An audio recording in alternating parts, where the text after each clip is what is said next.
సెలవులేవ్వవే అన్నాడట. ఆ మాటలు విన్నటువంటి బంగారు తల్లి తన బావతో ఏముంటున్నదయ్యా? ఏముంటుందయ్యా?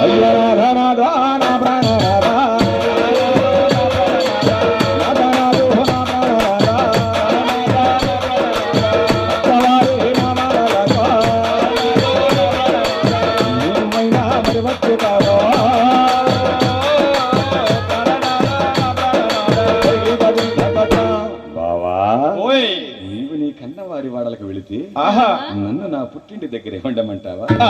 నేను కూడా నా అత్తవారి వాడలకు వస్తాను బావా అన్నదట. మాటలు ఉన్నటువంటి గోపయ్య దేవి బావా అక్కడ ఓగన ఉయ్యాలలు లేవు, పట్టె మంచాలు లేవు, తిరుమతి చంగిలి మరగొట్టు కాసుకుంటాం మేము, అలాగా కట్టె పీడులు అమ్ముకుంటాం. తెలిసి అలాంటి కష్టాల కాపురానికి నిన్ను ఏమని తీసుకెళ్ళగలనే అన్నాడట.